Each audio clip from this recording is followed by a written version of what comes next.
Hey everybody, it's Ron from Pick Dawgz. This is Ron's Rundown. We're going to go over the MLB game scheduled for Wednesday, June 5th, 2024. And if you like what you see, make sure to give this video a big thumbs up and subscribe to our channel. Don't forget to put your baseball picks in the comments section below. And if you're looking for my best bets, including my daily rundown best bet in the MLB, you can find those at the premium picks tab at pickdawgz.com. Alrighty, here we go. Here are the games for Wednesday in Major League Baseball. First up, we see the Atlanta Braves taking on the Boston Red Sox. Spencer Schwellenbach and Nick Pivetta are your starters. Schwellenbach made his Major League debut against the Nationals on May 29th, and while the ERA looked scary on paper, he really wasn't that bad of an outing. It was 5 innings, 3 runs. He gave up a home run, but only had 1 walk and 5 strikeouts earned, so he definitely showed a lot of potential in that one. Remains one of the better pitching prospects in the Braves organization, and I think he pitches pretty well in this game. It's never easy for a young starting pitcher to pitch at Fenway Park, but Nick Pivetta on the other side has struggled mightily with the home run ball, and he struggled mightily against this Braves lineup back on May 8th. It was 5 runs given up and a 5-0 loss, 3 home runs to go with it, and I only had 1 strikeout in that game. And of those 3 home runs for Atlanta, none of them were by Ronald Acuna. It was 2 of them from Ozuna, 1 by Arcia. So I think the Braves can get to Pivetta for another, couple of home runs in this game, and it could be enough for a W. I'm going to go Atlanta in this one in the money line. Next up, we see the St. Louis Cardinals taking on the Houston Astros. Miles Mikolas and Ronel Blanco are your starters. Mikolas has been a disappointing season for him so far, but while he's got that ERA at 5.54 on the season, in the month of May, he actually in 6 starts had 4 quality starts, and another game against the Red Sox where he didn't get a quality start because he only went 5 innings, but it was 5 innings of 2-hit, 1-run baseball in a 7-2 Cardinals win. So the Cardinals are now 3-1 in his last 4 games. I think he's improving. He's efficient. He usually can give the Cardinals, 6 innings per outing. And then Ronel Blanco on the other side has given up at least 1 home run in 4 of his last 5 games. We saw him struggle against the Twins in that last one. 4 2/3 innings, 4 earned runs in a 6-1 Astros loss. I'm going to take the Cardinals in this game on the money line. Next up, we see the Cincinnati Reds taking on the Colorado Rockies. Graham Ashcraft and Dakota Hudson are your starters. Dakota Hudson's improved his game because his control's been a lot better. He's not, walking as many guys. We saw his last 3 starts combined just 4 walks, and he's faced some tough lineups. He had to face the Giants for the second time in about a 12-day span. Then he had to face the Philadelphia Phillies, who we know the best record in baseball, and then he had to face the Los Angeles Dodgers at Dodger Stadium. So it's not been an easy stretch, but he's given up 3 earned runs or fewer in 4 of his last 5. And, I think as long as he continues to limit the walks, he can pitch well, even at Coors Field. The Reds have been struggling against right-handed pitching. Graham Ashcraft, I mentioned, I don't love him at Great American Ballpark, but I would take him on the road. However, this is at Coors Field, so I don't think it's going to, bode too well for Ashcraft either. And, while he's been better, a little bit recently, last game was good enough for a Reds win, he's still given up a lot of sharp contact, a lot of base hits, and the strikeout number has been too inconsistent for me. So give me the Colorado Rockies in this game on the money line. Next up, the San Francisco Giants taking on the Arizona Diamondbacks. Jordan Hicks and Jordan Montgomery are your starters. Montgomery just he's not really finding his game right now. He's given up 9+ hits in his last 2 starts. The last game against the Mets, a team that we know has not really been great against lefties. He gave up 8 total runs, and 6 of those were earned, 3 walks to go with it. So it's just really tough for me to have a lot of faith in his game right now. And on the other side, Jordan Hicks struggled in his last game against the Yankees, but that was against the Yankees. We know a very tough lineup. He gave up 2 home runs in that game, but we know Hicks is at his best when he's keeping the ball on the ground. And the Arizona Diamondbacks have the 3rd highest ground ball rate in Major League Baseball this year. So I actually think it's a pretty good matchup for Jordan Hicks, and I'm going to take the San Francisco Giants on the money line in this one. Next up, we see the New York Mets taking on the Washington Nationals. Patrick Corbin and Luis Severino are your starters. Patrick Corbin's actually been pretty solid recently, quietly. His last 5 games, he's given up 3 earned runs or fewer in 4 of those 5. In the last 2 games against the Mariners and Guardians, while they were both Nationals losses, they were actually both quality starts for Patrick Corbin. So he's improved his game. We'll see if he can get the run support in this one. I think he will. Luis Severino had a really good start to the season, but his recent games, I'm starting to see a lot of sharp contact, a lot of base hits piling up. That last one against Arizona, 4 earned runs, 5 total runs with a home run to go with it. Like I said, the sharp contact, he's given up at least 1 home run in 3 of his last 4. The strikeout number's been inconsistent. The control's been inconsistent. I just don't have a lot of faith in his game. And even if, if this is a close game late, I trust the Nationals more in the end. I like their bullpen more, so at least right now. So give me the Washington Nationals on the money line in this one. Next up, we see the Kansas City Royals taking on the Cleveland Guardians. Brady Singer and Logan Allen are your starters. To me, it just seems like a game that goes back and forth offensively. A really exciting game to watch. I like the over in this one. Brady Singer has not pitched too well on the road in his career. Now, so far this year, 20 innings of work, a 3.6 ERA, not too bad, but compared to his innings at Kauffman Stadium, he has a much higher ERA, a higher home runs per nine, walks per nine, a lower strikeouts per nine on the road. So, not great numbers there. And the opponent's batting average is about 60 points higher on the road than it is at home. The Guardians are a very tough lineup. I think they can get to Singer, especially with Quan now back in the lineup against the righty. I think Singer struggles, and Logan Allen, we know he's not been great recently. That last game against the Rockies, 7 earned runs. Now, that was at Coors Field, but you're facing the Royals here, who in the last month, #1 in baseball in team OPS against left-handed pitching. I got to go with the over in this Royals-Guardians matchup.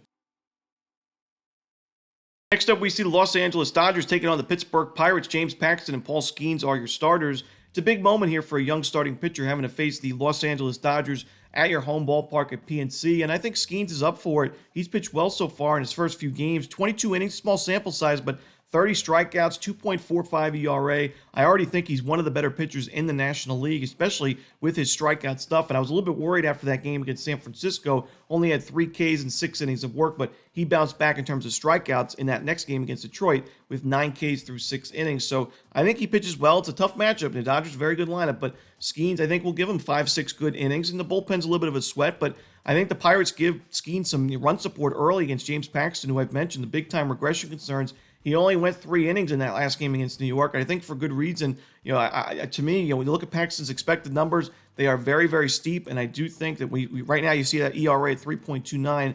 I don't think by the end of the season it's going to be anywhere near that. I think it's going to be in the 4s, potentially the 5s. So give me the Pittsburgh Pirates in this one on the money line. Next up, the Tampa Bay Rays taking on the Miami Marlins. No official starter for Tampa Bay, but we should see Braxton Garrett going for the Fish. Garrett has not pitched too well at Lone Depot Park this year, and it's a very small sample size this year, but he also had those struggles at home last season. So I'm a little bit hesitant to back the Marlins, even though Garrett's pitched well recently. The Rays have done well against lefties recently. They have a winning record against left-hand starting pitchers, and that bullpen, while it was a miserable start to the year, and still the expected numbers aren't the best, they are definitely in a much better place now than they were at the beginning of the season. So I'm going to take the Tampa Bay Rays in this game on the money line. Next up, the Minnesota Twins taking on the New York Yankees. Chris Paddock and Carlos Rodon are your starters. We saw the same exact pitching matchup, I believe, back in Minnesota at the Target Field Series between these two teams, and that was a dominant win for the Yankees in the end. It was a 5-1 final score. Carlos Rodon went 6 innings, 1 run, 6 strikeouts. Paddock struggled early on, 12 base hits by the end of his outing. He gave up all 5 runs in that one with a home run to go with it. And, Paddock in that last game against the Royals, not really competitive. Now, he was able to give the Twins some innings, and he struggled early on. He kind of battled through that, labor through those 5 2/3 innings, and it ended up really helping the Minnesota Twins in the end. They were able to rally and find the W, but against this Yankees team, if you're in a hole early, I just don't think, with how well Carlos Rodon's pitched, I was a little bit worried with him at the beginning of the season, but he's been very, very solid, and especially at Yankee Stadium, he's been much better there than on the road. It's so far 2.13 ERA at Yankee Stadium, so give me the New York Yankees here laying the 1.5 runs. Next up, the Baltimore Orioles taking on the Toronto Blue Jays. Albert Suarez and Jose Barrios are your starters. Barrios has been very efficient recently. He's been able to go deep into ball games, 7+ innings in 3 of his last 4. But, when you look at the game he's had against the Orioles back on May 13th, gave up 2 home runs in that one. He's given up at least 1 home run in 4 of his last 5, and Suarez is also pitching really well on the other side for Baltimore. I mentioned I think the Orioles have a big advantage in a close game late in this series because I like their bullpen better, but they're also just an offense that rallies late in games. So for me, I like this spot here for Baltimore, especially at the price we're getting them at. Give me the O's on the money line. Next up, we see the Chicago White Sox taking on the Chicago Cubs. Eric Fedde and Jameson Taillon are your starters. After a really good start to the regular season for Taillon, I'm a little bit worried with his current form. He still has a solid, sub-3 ERA, but the expected numbers are rather steep. He's given up a lot of base hits. He's not really pitching deep into ball games overall this year. And, I think when we look at the Cubs, they're 0-4 in his last 4 starts. It makes sense. Eric Fedde, on the other side, while it wasn't his best outing that last game against Milwaukee, he still has been one of the better pitchers, if not the best starting pitcher in this White Sox rotation this year. Garrett Crochet also, a good option, but Fedde's been able to usually keep the ball on the ground. He's limited a lot of sharp contact. The control's been an issue for him recently with 7 walks in his last 2 games, but he's also had 14 strikeouts in his last 11 in the 3rd inning. So I think he keeps the White Sox in this game. I think they compete in this one. I'm going to take the White Sox plus 1.5 runs in this one. Next up, we see the Detroit Tigers taking on the Texas Rangers. Kenta Maeda and Jose Urena are your starters.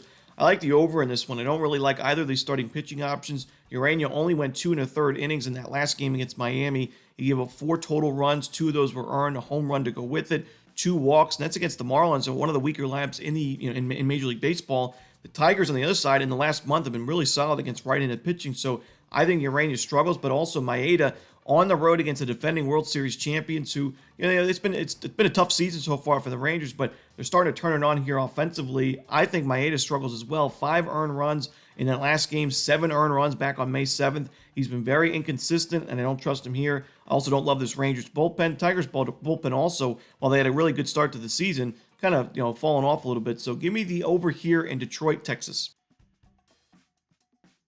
Next up, we see the San Diego Padres taking on the Los Angeles Angels. Dylan Cease and Jose Soriano are your starters. I'm leaning towards the under in this one and San Diego. Jose Soriano, I still really believe in his game long term. He is struggling, though, recently. Last 2 games, 4 earned runs apiece. Now, that last start against Seattle, he was able to labor through after struggling early on and give the Angels 6 innings. But, pitching at Angels Stadium, he hasn't been the sharpest at home this season.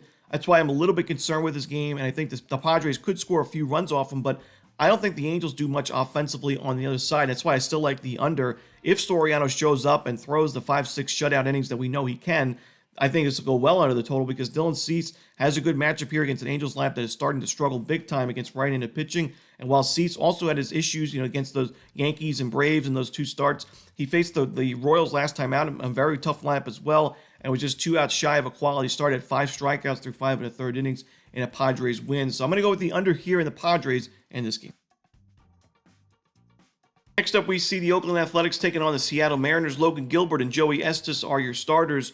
Estes has had 2 really good outings and 2 poor outings to start his Major League career. And even the game against the Rockies where he gave up 4 runs, he still was able to go 7 innings with 6 strikeouts, and it was an A's win in the end. So they're 2-2 in his first 4 starts. His last game against the Rays, he went 5 innings of 2-hit baseball with only 1 run. If he can go 5-6 decent innings in this one, I think the A's have a chance. Logan Gilbert has not been the strongest recently. We saw 2 more home runs given up in that game against against Houston versus Seattle. And the Mariners have lost 4 of his last 5 starts. His strikeout numbers are also starting to dip, which is a big concern for me. I think Gilbert is a very much so a strikeout-dependent starter. So to see have 1 strikeout through 6 against the Yankees, 4 against the Nationals through 6, 5 against the Astros through 6, having consistently less than a strikeout per inning in the last 3 games, that's a big worry for me. I'm going to go with the Oakland Athletics in this one. I think the value lies with Oakland in this one. And that's it. Those are the games for Wednesday in Major League Baseball. Hope you enjoyed this video. If you did, don't forget to hit that like button and subscribe. And don't forget to put your baseball picks in the comment section below. Again, if you're looking for my best bet, you can find those at Pickdawgz Premium. As always, this is Ron Romanelli. Good luck.